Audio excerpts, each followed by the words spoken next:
नमस्ते एवरीवन। मैं हूं वैद्य सर्वेश कुमार तिवारी और द वायरल आयुर्वेदा शो के आज के इस एपिसोड में आज हम एक बहुत महत्वपूर्ण विषय पर बात करने वाले हैं और वो विषय है गर्भ अवस्था में आयुर्वेदिक देखभाल। गर्भ अवस्था सिर्फ शरीर का परिवर्तन नहीं है, बल्कि ये शरीर, मन और भावनाओं का भी परिवर्तन है। आयुर्वेद में गर्भ को केवल शारीरिक नहीं, बल्कि मन और आत्मा के साथ जुड़ी हुई प्रक्रिया माना गया है। इसीलिए माँ का भोजन, दिनचर्या, मानसिक स्थिति और वातावरण, इन सब का प्रभाव बच्चे के स्वास्थ्य पर पड़ता है। आज इस वीडियो में हम समझेंगे गर्भ अवस्था में आयुर्वेद का दृष्टिकोण क्या है, तीनों ट्राइमेस्टर्स में परिवार को या कपल को क्या ध्यान रखना चाहिए, आहार, दिनचर्या और सावधानियां क्या हो और कौन से लक्षण होने पर आपको तुरंत डॉक्टर से मिलने जाना चाहिए। तो वीडियो को पूरा देखिए, क्योंकि ये वीडियो बहुत जानकारी से भरा और आपके बहुत से प्रॉब्लम्स का सॉल्यूशन देने वाला होने वाला है। और साथ ही जो फ्रेंड्स प्रेगनेंसी में हैं या प्लान कर रहे हैं, जिन्हें बार बार एबॉर्शन या मिसकैरेज का इतिहास है, उन्हें भी ज़रूर ये वीडियो शेयर करें, क्योंकि इस वीडियो से उन्हें बहुत लाभ मिलने वाला है। शुरुआत करते हैं, आयुर्वेद गर्भ अवस्था को कैसे देखता है। आयुर्वेद के अनुसार गर्भ के स्वस्थ विकास के लिए तीन चीजें बहुत महत्वपूर्ण होती है: संतुलित त्रिदोष, वात, पित्त और कफ, प्रेग्नेंट महिला का शारीरिक पोषण और प्रेग्नेंट महिला का मानसिक वातावरण या मानसिक स्थिति। अगर माँ का मन शांत है, भोजन संतुलित है और जीवन शैली सही है, तो उनके गर्भ का विकास भी अच्छा होता है। इसीलिए आयुर्वेद में गर्भिणी परिचर्या का विस्तार से वर्णन मिलता है, जिसमें हर महीने के अनुसार आहार और दिनचर्या बताई गई है।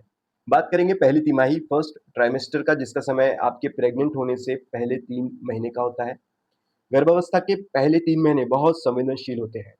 इस समय अक्सर उल्टी, मिचली आना, नौशिया, थकान, भूख कम लगना, कुछ खाने की इच्छा ही न होना, ऐसे लक्षण एहसास किए जाते हैं।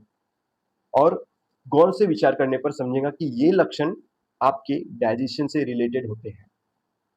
इसीलिए इस समय सबसे ज़रूरी चीज़ होती है आपका भोजन हल्का और सुपाच्य हो, जो आसानी से पचाया जा सके। उदाहरण अगर देखें तो जैसे हो गया मूँग दाल का सूप, उबली हुई सब्जियाँ, हल्का गर्म पानी, कम मात्रा में घी, समय पर भोजन। इसके अलावा जब भूख लगे तब रक्त बढ़ाने वाले फल, सलाद, ऐसी चीज़ों का सेवन करना इसमें सही रहता है। बहुत तेज घरेलू नुस्खे या काढ़े इस समय नहीं लेना चाहिए। हमारे जो रोगी कंसीव हो जाते हैं, वो पूछते हैं कि क्या अदरक उल्टी में ले सकते हैं या नहीं? अक्सर जो नॉर्मल पीपल रहते हैं वो अदरक या इलायची लेते हैं, तो अदरक उल्टी में ले सकते हैं कि नहीं? तो इस पर मैं ये बता दूँ कि अक्सर अदरक थोड़ी मात्रा में मदद करता है, लेकिन हर व्यक्ति के लिए सुरक्षित हो, ये बिल्कुल ज़रूरी नहीं है। इसीलिए गर्भ अवस्था में कोई भी जड़ी-बूटी या कोई भी दवा बिना डॉक्टर की सलाह के बिल्कुल टच ना करें, क्योंकि गर्भ ये बड़े दुआओं से होता है गर्भवती। इसके अलावा इस समय मानसिक शांति भी बहुत ज़रूरी होती है। इसके लिए आप हल्का ध्यान, शांत संगीत और एक पॉजिटिव वातावरण, सकारात्मक वातावरण माँ और गर्भ दोनों के लिए क्रिएट करें, वो उन दोनों के लिए बहुत अच्छा साबित होता है। इसके बाद दूसरी तिमाही पर चर्चा करते हैं, जो होता है आपके चौथे से छठवें महीने का। दूसरी तिमाही को गर्भावस्था का सबसे आरामदायक, ईज़ी समय माना जाता है। इस समय ऊर्जा बढ़ती है, एनर्जी बहुत अच्छी रहती है, भूख अच्छी लगती है, बच्चा इस समय तेज़ी से विकसित होता रहता है। इसलिए इस समय को पोषण की खिड़की भी कहा जा सकता है। इस समय भोजन में साबुत अनाज, मूँग दाल, हल्के प्रोटीन, दूध, घी, पनीर, मौसम में जो उस समय के जो मौसमी फल होते हैं, ये अधिक मात्रा में उन्हें सेवन करवाएँ। साथ ही हल्की शारीरिक गतिविधि, फिजिकल एक्टिविटी, जो रूटीन वर्क है, वो करवाते रहें। जैसे रोज़ आप 20-30 मिनट टहल के आ जाना है, डॉक्टर की सलाह से कुछ हल्के योगासन कर सकते हैं। पॉज़िटिव माइंडसेट रखने के लिए आप लोगों से मिलिए, बातें करिए, अच्छे संगीत सुनिए, पॉज़िटिव थिंकिंग रखिए, सकारात्मक विचार रखिए। ये चीज़ें माँ के मानसिक स्वास्थ्य को बेहतर बनाती है। और मैं बता दूँ, इस समय बच्चे की बुद्धि का विकास होता है, बच्चे में भावनाओं का विकास होता है। इसीलिए इन महीनों में माता या परिवार ऐसा आचरण, विचार रखें जो उन्हें उनके बच्चों में देखना है, जो उन्हें उनके बच्चों में आगे बढ़ते हुए देखना चाहते हैं। अब बात करें तीसरी तिमाही की, मतलब 7 से 9 महीना। तीसरी तिमाही में शरीर पर बोझ बढ़ने लगता है। इस समय आम समस्याएँ हो सकती है, जैसे बैक पेन होना, पैरों में सूजन आती है, नींद की परेशानी, नींद डिस्टर्ब रहती है, बेचैनी महसूस होती है, इस समय भोजन में फाइबर युक्त भोजन आपको ज़्यादा इंक्लूड करना चाहिए। क्यों?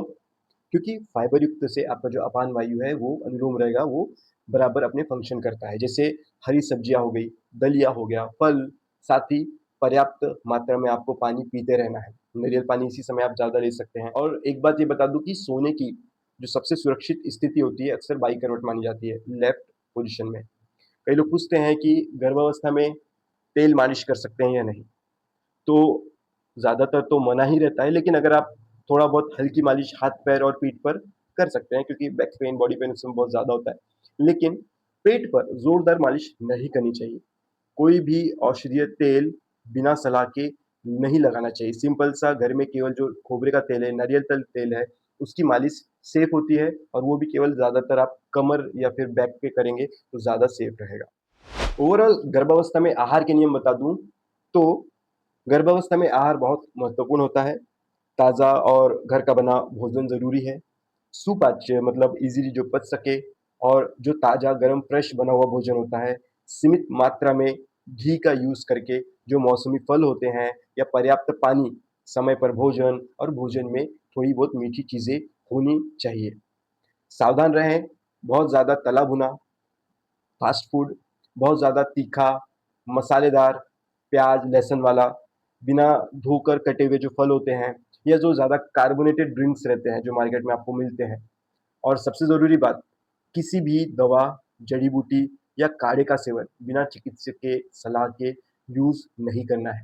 क्योंकि ये वो फ़ेज़ होता है जहाँ पे आपकी एक छोटी-सी गलती आपके पूरे 8-9 महीने की मेहनत को, आपके परिवार की भावनाओं को, और आपकी सेहत को बहुत हद तक नुकसान कर देता है। कुछ लक्षण ऐसे होते हैं जिन्हें नज़रअंदाज नहीं करना चाहिए।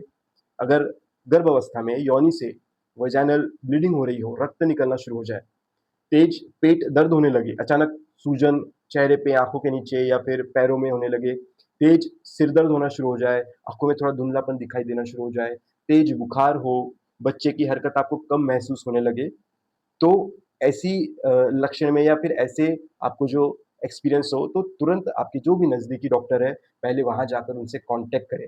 लेडीज़ डॉक्टर रहेंगे तो ज़्यादा बेहतर होता है, लेकिन आप किसी भी डॉक्टर के पास जा सकती हैं। ऐसी स्थिति में देरी करना आपके लिए खतरनाक होता है।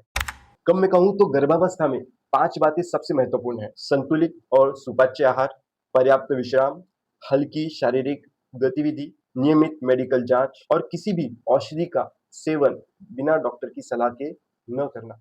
गर्भावस्था एक नेचुरल प्रोसेस है, लेकिन सही देखभाल से इसे और सुरक्षित बनाया जा सकता है।